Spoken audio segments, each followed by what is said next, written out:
Life रे बोधे मो पाई एटा नुआ आउ एते लॉन्ग रूट मु एका ट्रैवल करके आसीबी बोली मु केबे स्वप्न रे भी भाबी नथिली। नमस्कार, मु लिप्सा आपण माननकु स्वागत करूची नुआ एक ब्लॉग को। पूर्व वीडियो रे आपण देखिथिबे हस्बैंड को सह मु थिबार सी गोटे मास छुट्टी नहीं कि हम पाखु आसते आमर प्लानिंग भी होता आमे सांगरे घर को जीवु किंतु किसी इमरजेंसी सी टिके जल्दी घर को पळे आसते आमे माँ पुओ दी जण जाक एक ट्रैवल करके ओडिशा आसतिलु। सतरे एटा तो मो पाई बहुत ही नुआ थिला आउ मेनली राति रे ट्रैवल करवा तो भारी मुश्किल मते फील हुए। हल्का टिके डर भी लागुला कहीं लाइफ रे एटा फर्स्ट टाइम मु एका ट्रैवल करूची आउ सांगरे कि छोट पिला बैग को नहीं जिबा मते तो भारी मुश्किल लगे। आउ गोटे मोर प्रॉब्लम होची मोशन सिकनेस जोटा कि ट्रेन रे मते भारी प्रॉब्लम कराए।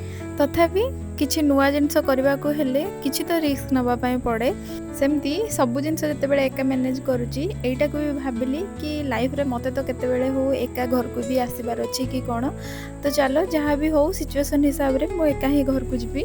राति रे कि जेहेतु मोर ट्रेन थिला तो मु संध्या हबा आगरु के सब प्रिपरेशन रे लागि पड़थिली। जेहेतु गोटे मास रु अधिका आमे घर को आसुचु तो सब जिनस मते क्लोज करिकी सजाड़ सुजड़ी करिकी आसीबार थिला।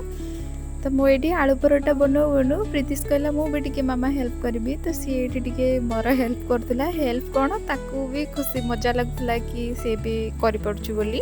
तो मु एठी फर्स्ट आगे घियो टिके बनैली काइना बहुत दिन मु सर रखिथि आउ सेगुडा को मु भूली जाइथि कि ताको घियो बनैबार भी अछि। आउ एमती ही मो सह हुए मु जेबे आसीबा टाइम हुए घर को सेबे ही मु घियो ही बनाए। तापरे एठी आलू परोटा भी बनैली चटनी आगरू बनै कि रख देथिली। ऑनेस्टली कहवा को गले साहस करिकी सब काम तो करूथली किंतु मो मन भितर एते डर लागुतला कि मु केमती एका जीबी। एपटे सब काम सरला बेलू संध्या भी हो जाइतला। घर को आसबार खुशी आ गोटे दुख मोर थाए कि मु जतिक दिन ओडिशा आसीबी सेतिक दिन ठाकुर मोर पूजा हो पारेनि। ये सब कथा भाबले टिके मन भितरटा भी कौन हो जाए किंतु कौन करिया जेहेतु गाँ को तो आसबार अछि घर को एटा भी इम्पोर्टेंट। तो मुझे रेडी होगी खाइबा सब पैक कली तापर जहाँ जी जिनस मोर क्लोज कर सेगुड़ा क्लोज करके मो ऑटो पाई वेट करी। तो एमती सब टाइम सब एमती भी बीतीगला आ टाइम ही जना पड़ानी बिल्कुल भी। भगवान को स्मरण करी बस बाहर 9टा बेले ऑटो कि स्टेशन को 10:30 मोर ट्रेन से थिला।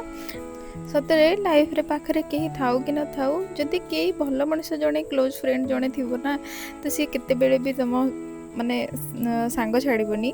तो सेमती मो फ्रेंड भी आगु मते कॉल करके कहितला कि तू जते बाहर मते कहबू। ता हस्बैंड भी से टाइम रे आसथिले तो से माने भी मते स्टेशन रे वेट करथिले आउ एकदम जाइकी मते सीट रे ही छाड़ी के आसले मते भारी खुशी लागला। आउ ताको थैंक यू भी बहुत मु कली कहीं मत तो बहुत ही से टाइम रे बहुत ही रिलैक्स फील होतला। तो सेमती रे सकाळे आसिकी मु पहुँची जाइतली स्टेशन रे कि सेठू कैब बुक करके मु न्यू दिल्ली स्टेशन को पहुँचली। न्यू दिल्ली रू कि राजधानी थिला 4:30 पाखापाखि। तो 4:30 जाए मते सकाळठू वेट करबा एमती स्टेशन रे इम्पॉसिबल किंतु आम लगी गोटे सुविधा अच्छी एमसीओ रे जाई कि मु वेट कली आर्मी फैमिलीज मानक लगी गोटे भल फैसिलिटी सेटा। तो मु एठी बहुत टाइम लेडीज वेटिंग रूम रे कि मु आसिक बसली ता भितरे कि टिके फ्रेश है कि हमर खाइबा पीबा भी मु सेठी सार देथिली। आ दिल्ली ठू मो भौणी मो सह आसीबार थिला बोली मु ताकू वेट करथिली। सी आसिकी पाखापाखि गोटे 12:30 गोटे पाखापाखि सी आसिकी स्टेशन रे पहुँचला। तो मु एमसीओ छाड़ी सेठू आउट होइकी मु स्टेशन को गली सेठी जाइकी ही हमको वेट करबा पड़ला।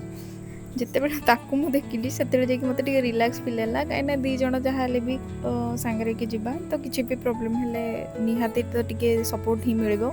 तो स्टेशन रे आसिकी आमे सेठी टिके खाइबा पीबा भी सारलु। सी बिरयानी नेकी आसथिला। तो पूरा गोटे दिन जर्नी पर आसिकी फाइनाली बालेश्वर स्टेशन रे आसिकी पहुँचलु। आमे आसला बेलू हस्बैंड भी वेट करथिले बालेश्वर स्टेशन रे।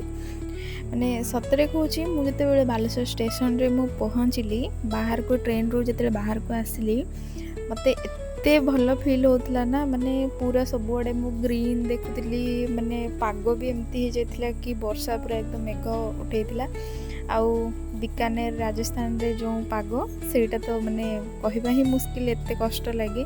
तो भारी खुशी भी लगुला आउ ट्रेन रे आसीबा टाइम रे वर्षा भी हैला। एमती रे बापा भी हमको वेट करथिले स्टेशन रे की।